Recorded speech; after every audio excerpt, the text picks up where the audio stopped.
እንወያይ። ሰላም ጤና ስጥልን ውድ የእንወያይ ተከታታዮች።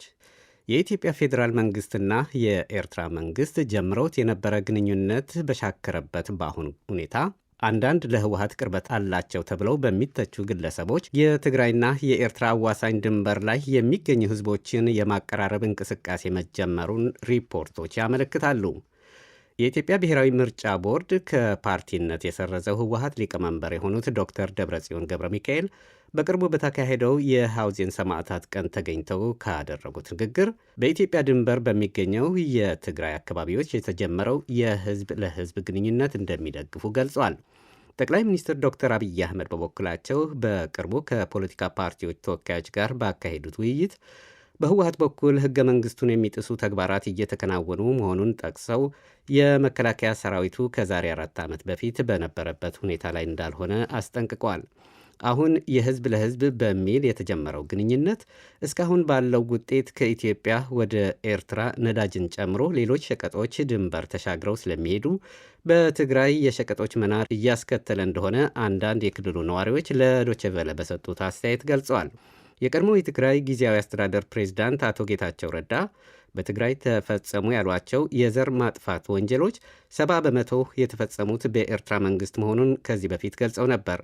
የኤርትራው ፕሬዝዳንት ኢሳያስ አፈወርቂ በኤርትራ የነጻነት ቀን ላይ ባደረጉት ንግግር ደግሞ በትግራይ በተካሄደው ጦርነት የፌዴራል መንግስትን ማገዛችን አይጸጽተንም ማለታቸውን ተከትሎ ግንኙነቱ በበርካቶች ትችቶች እየተሰነዘረበት ነው። በትግርኛ ጽምዶ አሊያም መጣመር የተባለለትን የህዝብ ለህዝብ ያሉት ግንኙነት ወዴት ያመራል? የዛሬ ውይይታችን ርዕስ ነው። እስቲ ተወያዮቻችን ራሳችሁን በማስተዋወቅ እንጀምር። ዩሱፍ ያሲን ከኦስሎ። እንግዲህ አቶ ዩሱፍ የምስራቅ አፍሪካ ተንታኝ ናቸው። አብዱራህማን ሰይድ ከለንደን ኤርትራዊ ተወላጅ ነኝ። የምስራቅ አፍሪካ ወይም አፍሪካ ቀንድ ተንታኝ። የማነ ካሳ እባላለሁ። በመቀሌ ዩኒቨርሲቲ የህግ ትምህርት ቤት አስተማሪ ነኝ ከመቀለ። አመሰግናለሁ። ሚሊዮን አስላሴ ይባላለሁ ከመቀለ የዶቼ ቬለ ዘጋቢ። በጣም አመሰግናለሁ ተወያዮቻችን። እንግዲህ ለመጀመሪያ ያህል በኢትዮጵያና ኤርትራ መካከል ያለው አሁናዊ ሁኔታ ምን ይመስላል? እስቲ በአብዱራህማን ልጀምር። አመሰግናለሁ። ሁኔታው ትንሽ ግንኙነታቸው በጣም እየሻከረ ነው እየሄደ ያለው። ወደ ጦርነትም እንዳይደርስ ያሰጋል። ዋናው ምክንያት ለዚህ ደግሞ በኢትዮጵያ በኩል በጠቅላይ ሚኒስትሩና በኢታማዦር ሹሙና ሌሎች ኃላፊዎች አምባሳደሮቹም ሳይቀሩ ስለ የባህር በር ጥያቄ አንስተው ለኢትዮጵያ የህልውና ጉዳይ ነው እና በውድም ማስገኘት አለብን እያሉ ስለሆነ ይሄ ልክ የጦርነት አዋጅ ተደርጎ ነው የሚወሰደው። ምክንያቱም የባህር በር የአንድ ሶቨሬን ሀገር ከሆነ ለመገልገል ይቻላል በኢንተርናሽናል ህግ፣ ግን ቦታውን ወይም ወደቡን ቆርጦ ወስደው ወደ ሌላ ሀገር ሶቨሬንቲ ማስገባት አይቻልም እና በዚህ ምክንያት ግንኙነታቸው በጣም እየሻከረ ሄደዋል። ልክ ነው። በኢትዮጵያ በኩል የመሻከሩ ምክንያት ምናልባት በፕሬዚደንት ኢሳያስ ስለ ፕሪቶሪያ ስምምነት አልተደሰቱም የሚል ወቀሳዎች ይሰማሉ ከጊዜ ወደ ጊዜ። ግን ይሄን ለመሻከሩ ዋና ምክንያት ሊሆን አይችልም። ምናልባት ቅሬታዎች ተሰምተዋቸው ይሆናል ፕሬዚደንት ኢሳያስ፣ ምክንያቱም ስለነበሩ በጦርነቱ ጊዜ ትግራይ ላይ በተደረገው ጦርነት ማለት ነው እና ስምምነቱ ሲፈራረሙም በትግራይና በህወሓት ምናልባት መማከርና የእሳቸውም ራዕይ መውሰድ ተገቢ ነበር ሊሉ ይችላሉ። ግን ከዛ አልፎ ስለ ጉዳዩ ብዙ የሚያስጨንቅ ነገር አልነበረም፣ ወይም ደግሞ ለግንኙነታቸው የሚያሻክር ነገር አልነበረም። ለዚህ ዋና ምክንያት ደግሞ ወይም ማስረጃ በኬንያ በሄዱበት ጊዜ ፕሬዚደንት ኢሳያስ ምንም ችግር እንደሌለባቸው ሰላም ካሰፈነ የፕሪቶሪያ ስምምነቱ ችግር እንደሌላቸው ወይም ምንም እንቅፋት እንደማይሆንበት አስረድተው ነበር። አስመራ ውስጥም ካደረጉት አንድ የእርሳቸው ቃለ መጠይቅ ራሱ የፕሪቶሪያ ስምምነቱ በአሜሪካ ኢምፖዝድ እንደሆነ በሁለቱ ኃይላት ላይ በህወሀትና በአሜሪካ ነው ኢምፖዝ የሆነው እና ለኢትዮጵያ ምናልባት በአሜሪካ ጫና ብዙ ልትወጣው ስለማትችል ተገዳ ገብታበታለች የሚል አስተያየትም ሰጥተው ነበር እና ይሄ ሁሉ የሚያሳየው ምንድን ነው? ፕሬዚደንት ኢሳያስ ጠቅላይ ሚኒስትር አብይ አህመድ እዚህ ስምምነት ላይ መግባታቸው እስከ ጥላቻ የሚያስደርስ ነገር እንዳልሆነ ነው የሚያሳየው እነዚህ ሁለት ማስረጃዎችን ለማለት ነው።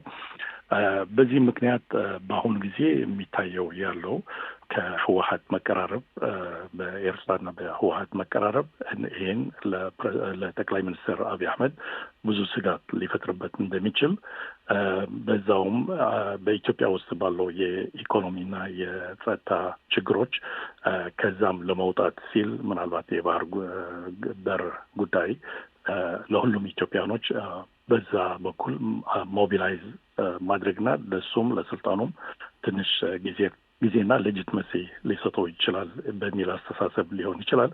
ሁኔታዎቹ በጣም አደገኛ ጠርዝ ነው ደርሰው ያሉት። ግን ወደ ፍጹም ጦርነት ይገባሉ ወይም አይገቡም፣ ይሄ ምናልባት አብረን የምናየው ነገር ሊሆን ነው። በጣም አመሰግናለሁ። አቶ የሱፍ ያሲን፣ አቶ አብዱራህማን በሰጡት ላይም ማስተያየት መስጠት ይቻላል። እንግዲህ ሞሮድሌስ ብዙ የሚጨምረው ነገር የለኝም። ወደ መጨረሻ አካባቢ ነው እንግዲህ ያለው የሁለቱ መንግስታት ነው። የሁለቱ መንግስታት ታሪክም ቢሆን ዋናው ጉዳዩ እንግዲህ ድንበሩ የተከፈተው በትግራይና በኤርትራ መሀል ነው። ሊያገናኙ የፈልጉት ሁለት ህዝቦችን ነው የተባለው። ሁለቱ ህዝቦች ሲባል ከመረብ ወዲህና ወደዛ ያለው ትግርኛ ተናጋሪ ህብረተሰብ መሆኑ ነው። ስለዚህ ይሄ በሁለቱ ህዝቦች እንበላቸው ወይም አንድ ህዝብ በሁለት መንግስታት ውስጥ እንበላቸው ይሄ የቆየ ምንድን ነው የሚባለው አንድ ጊዜ ጥሩ ሲሆን ሌላ ጊዜ ጥሩ የማይሆን ግንኙነት ነው የምናየው። ገባ ብለን በምናይበት ጊዜ በጣም ተራ ከሚመስል መናናቅ እስከ መጠፋፋት የሚደርስበት ጊዜ አለ። አንዳንድ ጊዜ ትብብር አለ። ሲተባበሩ ደግሞ በጣም ከፍተኛ ፍቅር እና ትብብር ይታያል። በሌላ ጊዜ ደግሞ ወደኋላ ታሪክ ተመልሰን ከዘመነ መሳፍንት ከናሉላ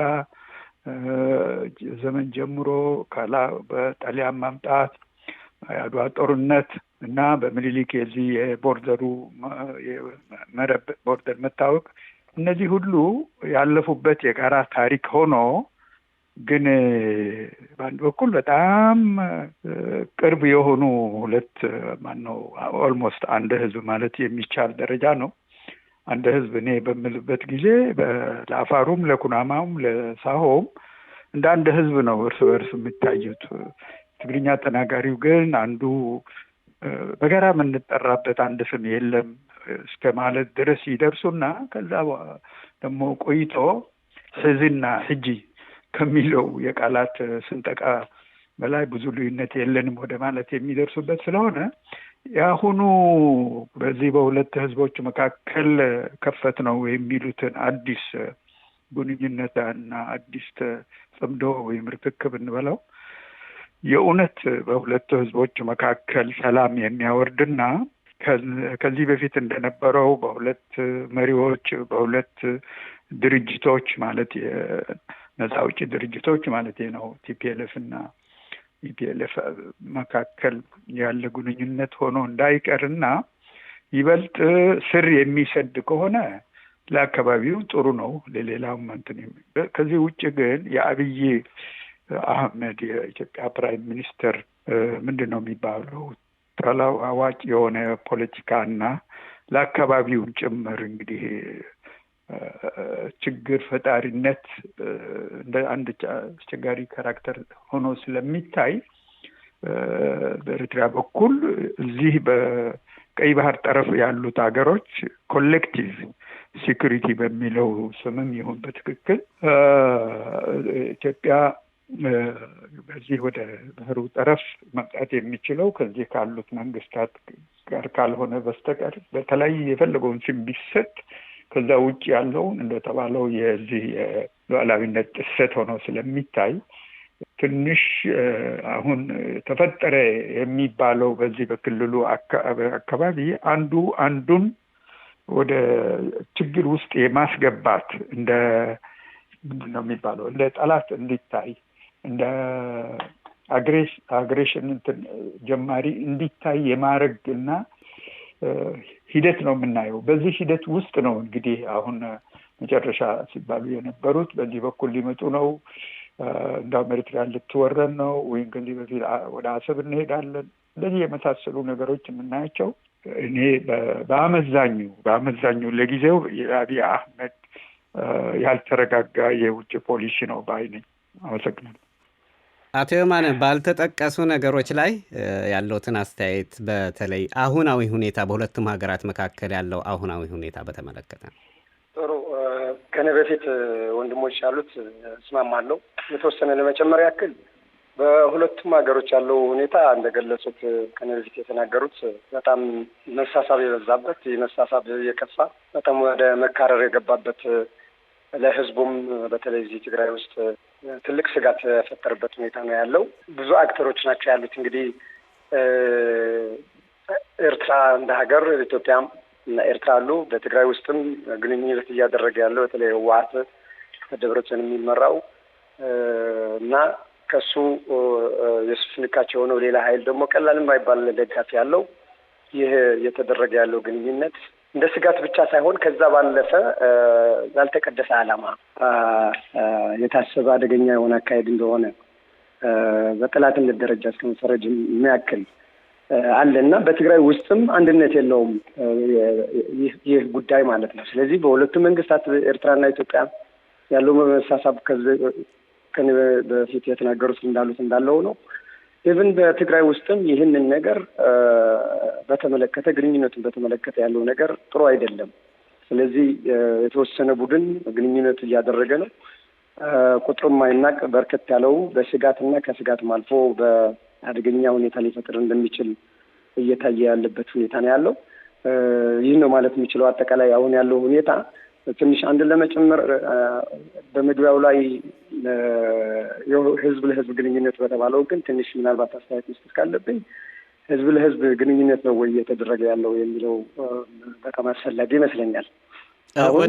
ወደ እሱ መጣበታለሁ አቶ የማነ። እስቲ አሁን በተነሳው ላይ በአሁኑ ወቅት በትግራይ አካባቢ የሚገኙ በተለይ በዛላምበሳ፣ በራማ የሁለቱ ህዝቦች የህዝብ ለህዝብ የተባለለት ግንኙነት ተጀመረ ተብሎ እየተነገረ ነው። የጋራ የሆኑ አንዳንድ በዓላትም የኤርትራ ነጻነትን አብረው አከበሩ የሚል ሪፖርቶች እየታዩ ነው። እዛ አካባቢ ያለው ሁኔታ ይሄስ ግንኙነቱ እንዴት ታይቷላችሁ? እስቲ ሚሊዮን በአንተ ልጀምር ወይም ጥያቄ። አመሰግናለሁ።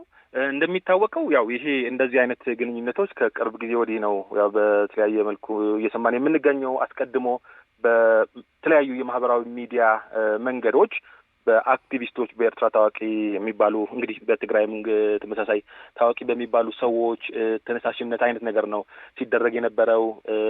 ያው በትግራይ ስም በህወሓት ስም የሚደረጉ አይነት ግንኙነቶች አሉ። በሂደት ይሄ በቦርደሮች ደግሞ የመገናኘቱ ሁኔታ ተፈጠረ። በዛላምበሳ፣ ራማ እና ኢሮብ የተወሰኑ ወረዳዎች አካባቢ እንደዚሁ አይነት ያው እዛ አካባቢ የሚኖሩ ሰዎች ተመሳሳይ ደግሞ ከኤርትራ የሚመጡ ሌሎች ሰዎች ጋር እንደዚሁ አይነት ግንኙነቶች ወይ በዓል የሚመስሉ አይነት ሴሌብሬሽኖች እየተመለከተን እንገኛለን። ባለፈው እሁድ ነበረ። ከሳምንት በፊትም እንዲሁ በራማም ተመሳሳይ ነገር ነበረ። ከአካባቢው ነዋሪዎች መረዳት እንደሚቻለው ያው በጣም የተለያየ የሚባል አይነት ሀሳብ ወይ ስሜት ነው ያለው። በአንድ በኩል ይሄ ግንኙነት የትግራይና የኤርትራ ህዝቦች መካከል የሚደረግ ሳይሆን የተወሰኑ ኃይሎች ለፖለቲካዊ ትርፍ ሲባል የሚያደርጉት አይነት ግንኙነት አድርገው ይወስዱታል። በልሂቁም ዘንድ እንደዛ ነው የሚታየው። በህወሓትና በህዝባዊ ግንባር መካከል የሚደረጉ አድርገው ያስቀምጡታል። እውነተኛ የህዝብ ግንኙነት እንዳልሆነ አድርገው ይገልጹታል። በሌላ በኩል ደግሞ ከከባድ ጦርነት እንደተመለሰ አንድ ክልል ወይም እንደ ትግራይ ከሁሉም አካላት ጋር ሰላም መፍጠር መቻል አለበት። ይሄ ሰላም መፍጠር ያለብን ደግሞ በተለይም ከአጎራባች ህዝቦች ጋር የግድ ሰላም መውረድ ስላለበት ከኤርትራም ጋር ከአማራም ጋር ከአፋርም ጋር ይሁን ያው ከተለያዩ ህዝቦች ጋር ሰላም መፈጠር አለበት በተለያየ ተቻለ መጠን የሚሉ ሀሳቦች ያሏቸው ሰዎች የሚደረገው ግንኙነት እንደ መልካም አጋጣሚ እንደ አንድ ጥሩ የሰላም እድል አድርገው የሚገልጹትም አሉ። ከህግ አንጻርም የተለያየ ትርጉም የሚሰጡት አካላትም አሉ። ስለዚህ በጣም የተለያየ ስሜት የተለያየ ሀሳብ ነው ያው ከነዋሪዎች ዘንድም የሚንጸባረቀው ለማለት ነው። አቶ የማነ ቅድም ወደ ኋላ እንመለስበታለን ብዬ አቋርጬዎት ነበረና አሁን መቀጠል ይችላሉ በዚህ ላይ ያሉትን አስተያየት። ጥሩ። አሁን በዛ በቦርደር አካባቢ ያሉ ህዝቦች እየተደረጉ ያሉ ግንኙነት እያየን ነው በማህበራዊ ሚዲያ በተለያዩ መልኩ። በተለይ በሁለቱም ቡድኖች አክቲቪስቶች አፈቀላጤዎች እንበላቸው በእነሱ በኩል በተለያዩ መንገድ ሲተላለፉ እያየን ነው። በመርህ ደረጃ እኮ ማንም የሚጠላ ያለም ሁለቱም ህዝቦች አንድ ህዝብ ናቸው። በተለይ ትግርኛ ተናጋሪዎቹ በቋንቋ በሃይማኖት በታሪክ በምናምን ብዙ መተሳሰር ያለባቸው ስለሆኑ ግንኙነቱ ማንም አይጠላም፣ መሆንም አለበት። ወደፊት ቢሰራበት ጥሩ ነው እና እዛ እየተደረገ ያለው አሁን እየሆነ ያለው ግንኙነት ግን የህዝብ ለህዝብ ግንኙነት ተብሎ ሊገለጽ ይችላል ወይ? ዋናው ነጥብ ቅንነት ያለው ጄኒዩን ነው ወይ? ቅንነት ያለው ግንኙነት ነው ወይ እየተደረገ ያለው? ኦኬ ያለፈውን አልፎ ተብሎ ከዚህ በኋላ ሁለቱም ህዝቦች ወደ የሚገባውና ወደ ነበረው ወንድማማችነት እንዲመለሱ ሰላማዊ ግንኙነት እንዲደረግ ስለተፈለገ ነው ወይ? እዛ ቦርደር አካባቢ ያሉትን ብቻ ግንኙነት ስለተደረገ አጠቃላይ ከትግራይ ህዝብ ጋር ግንኙነት ተደረገ ማለት ነው ወይ የሚለውን አሁን እዛ ያሉ በተለያዩ ቪዲዮዎች እንደምናየው ደስታቸው ሲገልጹ የሚመስል እንደዛ የሚመስል እያየን ነው።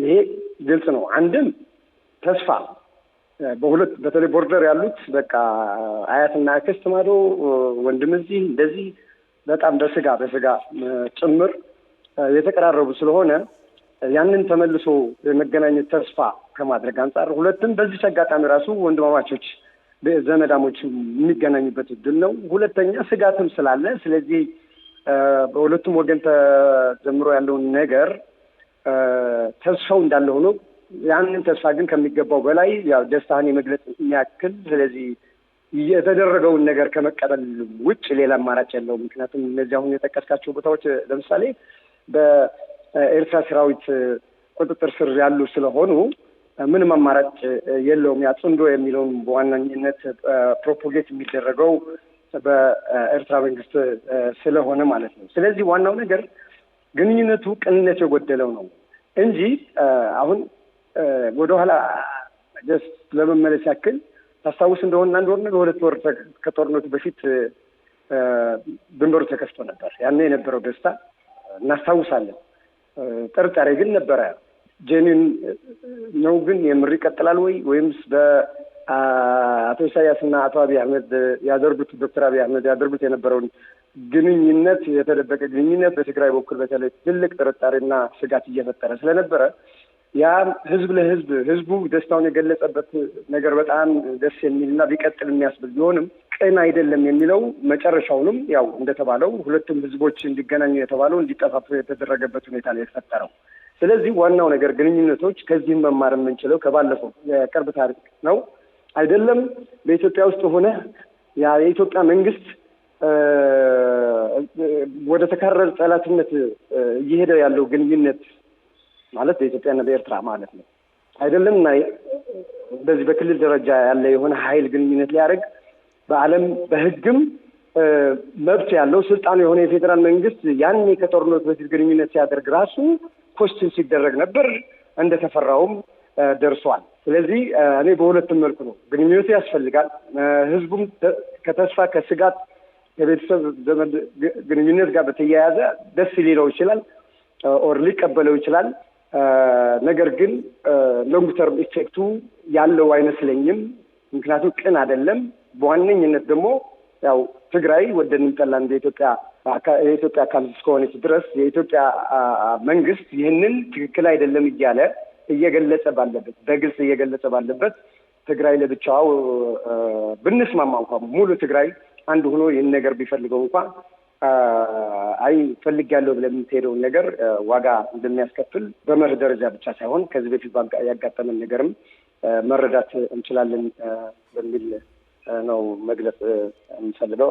አቶ አብዱራህማን እንግዲህ ሁኔታውን በቅርበት እንደሚከታተሉት በተለይ በኤርትራውያን በኩልስ ያለው ስሜት ምንድን ነው? ምናልባት ሰዎች ያገኙ ይሆናል፣ ቤተሰብም ይሆን ሌላ የኤርትራውያንም ያገኛሉ ብዬ ስለምገምት። ወንድሜ የማኔ ከመቀሌ እንዳለው ማለት ጉዳዩ ጀንዊን ከሆነ ህዝብ ለህዝብ መገናኘት የሚጠላ ሰው የለም። ግን አንዳንድ ጊዜ እንደጋግመው ነገር አለ። እሱ ደግሞ ምንድን ነው ሜሪጅ ኦፍ ኮንቪኒየንስ የሚባል ኮንሰፕት አለ። እሱ ደግሞ የጊዜያዊ ጥቅም ጋብቻ የሚባል ነገር አለ። ይሄን ደግሞ በፕሬዚደንት ኢሳያስ ሆነ ከወያኔ ከዛም በኋላ ከአብይ አህመድም ሲያደርገው የቆየው ግንኙነት ሁልጊዜ በጊዜያዊ ጥቅም ላይ የተመረኮሰ ነው። አቀፍ ወይም ለህዝብ ወይም ለስትራቴጂክ ኢንትረስት ተብሎ የሚገባ ነገር አይደለም። ለምሳሌ ከወያኔ ጋር አብሮ ሆኖ ደርግን ሲያፈርሱ ይሄ አንደኛው ግብ እንደነበር ይታወቃል። ከዛ በኋላ ግን እንዴት አብሮ ተስማምተው ሊኖሩ ይችላሉ? እዛ ላይ ፌይል አረጉ። ከዛም በኋላ አሁንም ከአብይ አህመድ ጋር ተደርጎ የነበረው ግንኙነት በ2018 በግሪጎሪያን አቆጣጠር ግቡ ለሁለት ሀገሮች በአልጀርስ ስምምነት መሰረት ወደ ሰላም እና ሰላማዊ ግንኙነት ለማድረስ እንዳልሆነ ይታያል። ምክንያቱም ዋናው ለሁለቱ ትሬት ሆኖ አስጊ ሆኖ የመጣው የወያኔ ኃይል ስለነበረ የህወሓት እሱንን ማዳከምና ማፍረስ እንደ ግብ አድርገው ስለወሰዱት ነው። አሁንም እየተደረገ ያለው በአሁን ጊዜ ደግሞ አብይ አህመድ እና መንግስቱ ወያኔ ወይም ህወሓትና ለኤርትራ መንግስት እንደ ስጋት ሆነ ስለቀረበ ይህን ስጋት ለነሱም ኤግዚስተንሻል ትሬት መሆኑ ነው ማለት ነው። በዚህ ምክንያት አንድ የጥምረት ፈጥረው ይህንን ስጋት ለመዳረግ እየሞከሩ ነው ያሉት። እሱም እንግዲህ ሌላ መልክ መስጠት ስለሚፈልጉ ነው እንግዲህ የህዝብ ለህዝብ ግንኙነት ምናምን እየተባለ የሚነገርለት።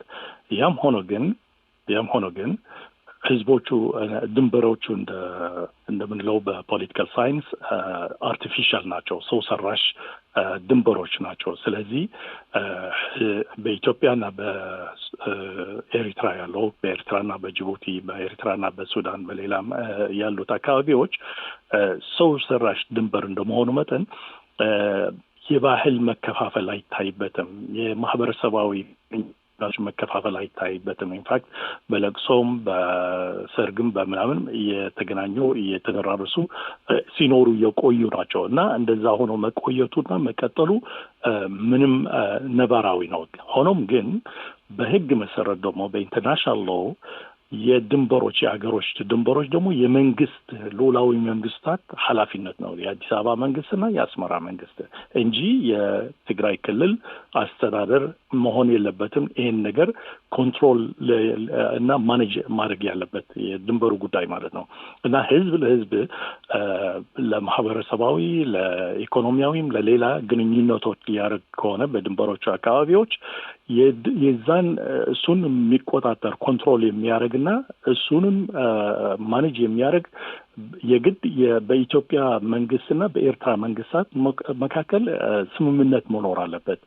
ካለ አንዱ ስምምነት ግን ኢቭን በጎ ፍላጎት ያለውም ቢሆንም በህግ ጥሰትና በሉዓላዊ ግዛት ጥሰት ሊያስከስስ ስለሚችል ትንሽ አደገኛና ተቀባይነትም አይኖረውም ማለት ነው።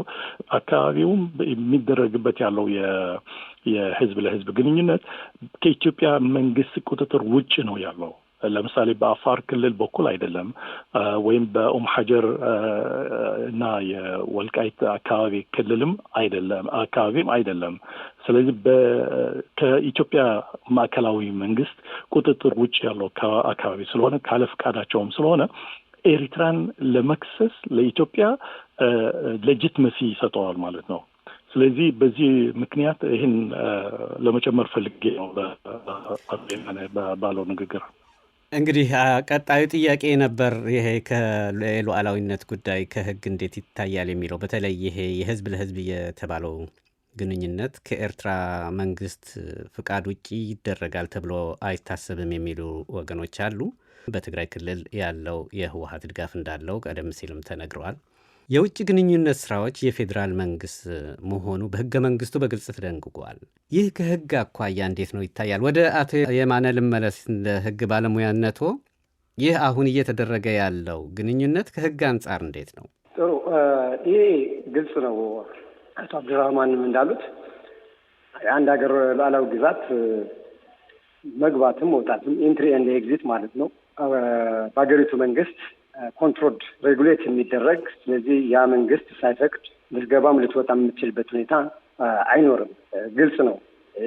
በህገ መንግስቱም የፌዴራል መንግስት ስልጣን ነው፣ በኢትዮጵያ ህገ መንግስት ማለት ነው። በህገ መንግስት መሰረትም በወጣው የወንጀል ህግም የሚያስቀጣ ወንጀል ነው ያለ ኢሚግሬሽን ፍቃድ ማለት ነው፣ የቪዛ ምናምን ፍቃዶች የሚባሉ። ከዚህ ውጭ የሚደረግ ማናቸውም እንቅስቃሴ ትክክል አይደለም ብቻ ሳይሆን በወንጀልም የሚያስጠይቅ ከባድ ወንጀል ነው ማለት ነው በኢትዮጵያ ባለው ህግ። በተመሳሳይ በኤርትራም ይኖራል ብዬ አስባለሁ። እና ይህንን ነገር አዲስም አይደለም። ምናልባት አንድ ነገር ላስታውሳችሁ። ከዚህ በፊት ነው እሳቸው ማለት ነው ጠቅላይ ሚኒስትር መለስ ዜናዊ የስዊድን ጋዜጠኞች ይመስሉኛል በሶማሌ በኩል ነው ምናምን ገብተው ህግ የመጣስን ጉዳይ ወንጀል መሆኑን ሲገልጹ ከሴት ልጅ ጋር መድፈር አያይዘው በፓርላማ የተናገሩበት ሁኔታ ነበር። እነዚህ ደግሞ ሀገር ደፍረዋል ብለው ያስቀመጡት ማለት ነው። ስለዚህ እንግዲህ ይህንን ጠቅላይ ሚኒስትር መለስ ዜናዊ ፓርቲ የሆነ ወይም የሚመሩት የነበረው ፖለቲካ ፓርቲ ህወሓት የእነሱ ጓዶች ናቸው። እንግዲህ ድሮ አቶ መለስ ሀገር ደፍረዋል ወንጀል ነው ያሉትን ነገር እየፈጸሙ ያሉት ማለት ነው። ስለዚህ በህገ መንግስቱም የፌዴራል መንግስት ስልጣን ነው።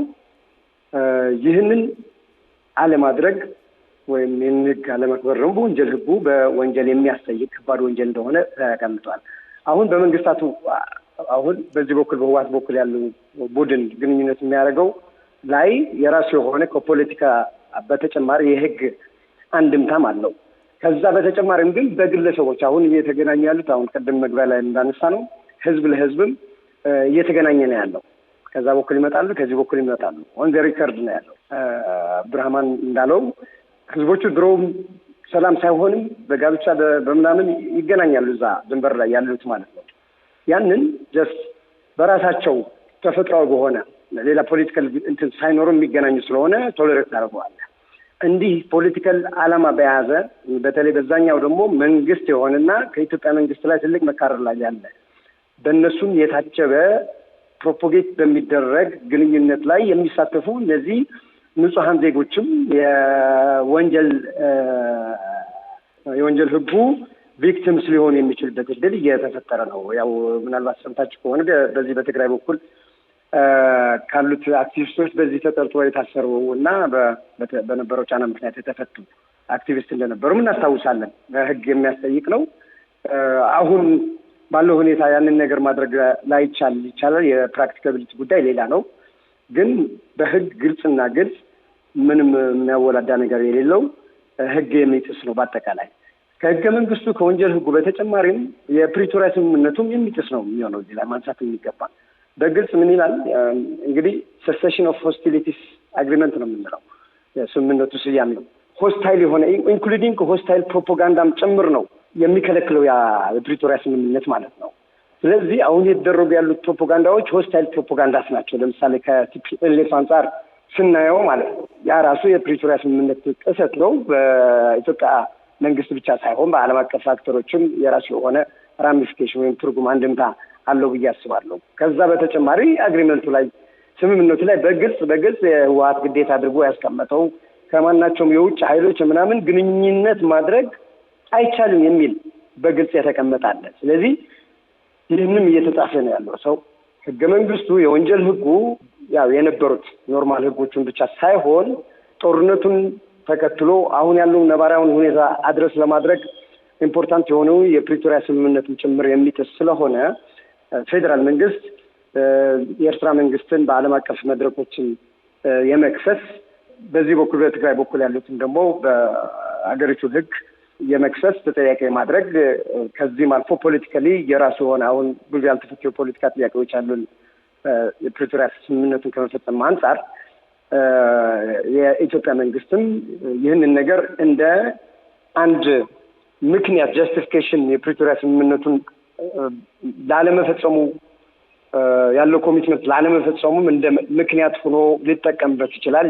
አጠቃላይ ትርጉሙ ሎንግ ተርም ኢፌክቱ አደገኛና ለትግራይ ህዝብ የሚጎዳ ነው ህግ ከመጣስ በተጨማሪም የሚል አስተያየት ነው ያለው። አሁን ተጀመሩ በተባሉ ግንኙነቶች ማን ነው ተጠቃሚ የሆነው? ቅድም ያላቸዋቸው ችግሮች ቢኖርም በተጀመረው ሁኔታስ ማን ነው እየተጠቀመ ያለው? ይህን ያነሳሁት በተለይ በትግራይ አካባቢ የሸቀጦች መናር ነዳጅን ጨምሮ ደግሞ ለሌሎች ሸቀጦች ድንበር እየተሻገሩ በኮንትሮባንድነት ወደ ኤርትራ ይሻገራሉ የሚል ቅሬታዎች ይሰማሉ እና እስቲ ሚሊዮን ያለውን ሁኔታ ንገረን እዚህ ጋር። በትክክል እንደሚታወቀው ይሄን እነዚህ ግንኙነቶች ተከትለው የተለያዩ ጉዳዮች ይነሳሉ። በዋነኝነት አሁን ከተለያዩ ሰዎች መረዳት እንደሚቻለው ያው ከተለያዩ የመረጃ ምንጮቻችንም እንደምንሰማው ከሆነ ሸቀጦች ከዚህ ከትግራይ በተለያየ መንገድ ያው በህገወጥ መንገድ ወደ ኤርትራ እንደሚገቡ ይገለጻል። ይሄ የሚነሳው ወቀሳ ወይም ይሄ የሚነሳው ነጥብ በትግራይ ባለስልጣናት በኩል በትግራይ ጊዜያዊ አስተዳደር ባለስልጣናት በኩል ተቀባይነት የለውም። በቅርቡ ያነጋገርናቸው የትግራይ ንግድና ሸማቾች ጉዳይ ባለስልጣን ከፍተኛ ባለስልጣን የሆኑት ከነዳጅ ጋር በተያያዘ ለምሳሌ በትግራይ ከፍተኛ እጥረት አለ፣ የነዳጅ እጥረት አለ። ያው በተደጋጋሚ የክልሉ መንግስት የክልሉ ጊዜያዊ አስተዳደር ወደ ፌዴራል መንግስቱ ደብዳቤዎች ይጽፋል ይሄ ችግር እንዲፈታ። ምናልባት ከዚህ ከኮንትሮባንድ ንግድ ጋር በተያያዘ ሊሆን ይችላል ወይ ብለን ላቀረብንላቸው ጥያቄ ፍጹም ይሄ ሊሆን አይችልም። ከፌዴራል መንግስቱ ወደ ኤርትራ እየሄደ ነው፣ ከትግራይ ውጪ እየወጣ ነው የሚል ሀሳብ ወይም ነጥብ ወይ ክስ ቀርቦብን አያውቅም። በትክክል ለማስቀመጥ ማለት ነው። ሄደ ተብሎ የቀረበብን ወቀሳ የለም ነው የሚሉት ባለስልጣኑ። ይሁንና ያው በተለያዩ መንገዶች ከተለያዩ መረጃ ምንጮች እንደምንሰማው ከሆነ ግን ያው የኮንትሮባንድ ንግዶች እንዳሉ ያው በቦርደር አካባቢ ያሉ ሰዎች በተለያየ ጊዜያት ገልጸውልናል። አቶ አብዱራህማን በዚህ ጥያቄ ላይ ሀሳቡን ይስጡኝ። በኤርትራ በኩል እዛ ያለው ስርዓት ለህዝቡ ፍላጎትና ለህዝቡ ኢንትረስት የሚያገለግል ስርዓት ስላልሆነ የሚያደርጋቸው ግንኙነቶች ከኢትዮጵያም ይሁን ከሌሎች ሀገሮች ለህዝብ ጥቅም ተብሎ የሚደረጉ ነገር ሳይሆኑ ለራሱ ስርዓት እድሜ ማራዘሚያ ተብሎ ነው የሚደረገው። ስለዚህ ምንም አይነት ጥቅም አይጠበቅበትም። በኢትዮጵያ በኩልም እንደዛው። ምክንያቱም እንደተባለው ከዚህ በፊት ጥቅማቸው በጊዜያዊ የአስተዳደራቸው ጥቅሞች ላይ የተመረኮሱ ስለሆኑ ለህዝቡ ብዙ ደንታ ያላቸው አይመስለኝም በሁሉም በኩሎች። እዚህ ላይ ትንሽ ግን ማንሳት የምችለው ምናልባት አቶ የማንም ተነሳ የነበረው የፕሪቶሪያ ስምምነት እየተባለ የሚነገረው ፕሪቶሪያ ስምምነት መፍረሱ ይታወቃል፣ ግን በይፋ አልታወጀም እንጂ እየሰራ እንዳልሆነ ይታወቃል። ለምን ቢባል ስምምነቱ ለሁለቱም ኃይሎች ኃላፊነት ሰጥተዋል። በትግራይ በኩል ለምሳሌ የምዕራብ ትግራይ ያሉ የሚጠሩት የሁመራ ወልቃይት አካባቢዎች እነዚህ ወደ ትግራይ ግዛት እንደነበረ ከጦርነቱ በፊት እንዲመለሱና ከዛ የተፈናቀሉ ሰዎች ደግሞ ወደዛ እንዲመለሱ ነው። ይሄ እንግዲህ ቁልፍ ነው ለነሱ ለፕሪቶሪያ ኢምፕሊሜንቴሽን የስምምነቱ ማለት ነው። እሱ እስካልተደረገ ጊዜ ድረስ የሆስቲሊቲ ፕሮፓጋንዳ ምናምን ብሎት የጠቀሰው አቶ የማነ ኢንፋክት በኢትዮጵያ በኩል በጣም እየተሰራበት ነው፣ በመንግስት ማለት ነው። በመንግስት ጋር ግንኙነት ያላቸው የሚዲያ ማዕከናት ለጸረ ህወሓትና ጸረ ትግራይ የሆኑ ንግግሮች እያስተጋቡ ናቸው ያሉት። ከዛም አልፎ ታጣቂ ኃይሎችም ተሰልፈዋል በትግራይ ስም ማለት ነው። እና በዚህ ምክንያት አንድም የሊደርሺፕ እንትን ስላለ እጥረት ስላለ በህወሓት ውስጥ እንጂ ይህን ሁሉ አስመልክቶ ከዛም በፊት ኢቭን ፕሪቶሪያም ስምምነት ሲፈረም ጉድለቶቹ ያኔው ተናግሮበት ያኔው እንዲስተካከሉ አድርጎ ነበር ቢሆን ከዛም አልፎ አሁን ደግሞ ፕሪቶሪያው በይፋ ተጥሰዋል እና በዚህ ምክንያት ሌላ እርምጃ ወይም አማራጭ ሊያፈላልግ ነገር ጉዳዩ እንትን ክሊር ይሆን ነበር ለሁሉም ማለት ነው። አሁን ከዘገየ በኋላ የሚጽፈውን ወደ አፍሪካን ዩኒየን እና ሌሎቹ ትንሽ ጊዜው ዘግይቶ መጥተዋል። ትግራይ ውስጥ ደግሞ ሁኔታዎቹን ውስብስብ ሆነዋል ከነበሩበት ሁኔታዎችም ለማለት ነው እና በዚህ ምክንያት ተጠቃሚ ህዝቡ ነው ሊባል አይችልም።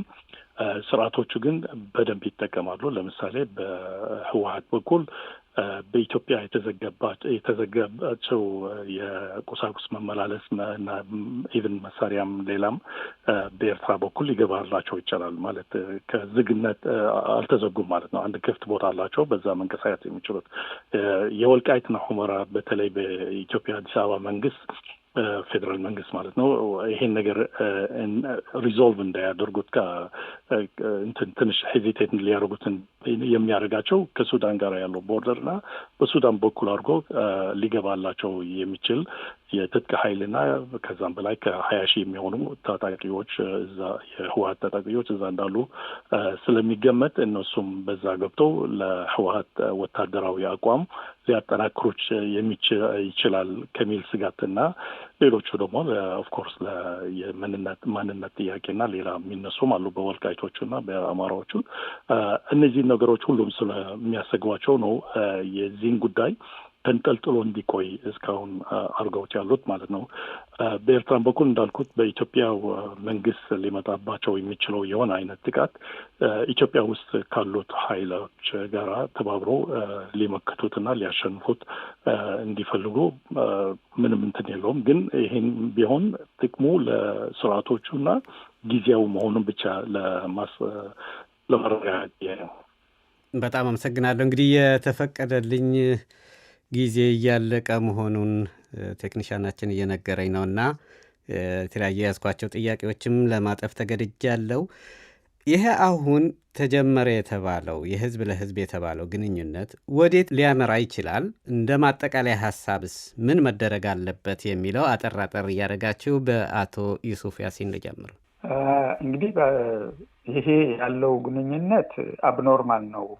ኖርማል የሆነ ግንኙነት ሊኖር አልቻለም ብለናል እና ወደ ኖርማል ግንኙነቶች የመሄዱ ወይም በይነ መንግስታት በሁለቱ መንግስታት መካከል በድርጅቶች ሳይሆን እና በጊዜያዊነት ሳይሆን በህግ የታወቁ እነዚህ በመሳሰሉት ወደዛ የመሄዱና የሁለቱ ህዝቦች ሁለቱ መንግስታት በአጠቃላይ አካባቢ መንግስታት ዋና ጥቅማቸው የሚያስከብር ነገር መኖር አለበት ነው። either these countries እንደ ሌሎች ሀገሮች እንደሄዱት በመሀላቸው ያለው ትስስር ግንኙነት ከመንግስታት በላይ እንደሆነና በጋራ ጥቅም ላይ መመሰረት እንዳለበት ካወቁና ወደዛ ከመሄዱ ብቻ ነው እንግዲህ ዘላቂነት የሚኖረውና ያ እስከሚመጣ ድረስ ይህንን አካባቢ በዚህ በጊዜያዊ ታክቲካል በሆነ እንትኑ ሲታመስ ይኖራል ነው ባጭሩ። ሚሊዮን እንግዲህ እንደ ጋዜጠኛ የግል አስተያየትህ እንድሰጠኝ አልፈልግም። በአካባቢው በተለይ አንተ ባለህበት በትግራይ አካባቢ ያሉ ልሂቃን የፖለቲካ ፓርቲዎች ይሄ ነገር ወዴት ያመራል ብለው አስተያየታቸው ይሰጣሉ? እንደ መፍትሄ ብለውስ የሚያስቀምጡት ነገር ካለ ባጭሩ። አመሰግናለሁ ዮሐንስ። ያው እንዳልከው እንደሚታወቀው ያው ከተለያዩ የትግራይ ልሂቃን የሚነሱ ሀሳቦች ነው እዚህ ላይ ለማስቀመጥ የምሞክረው።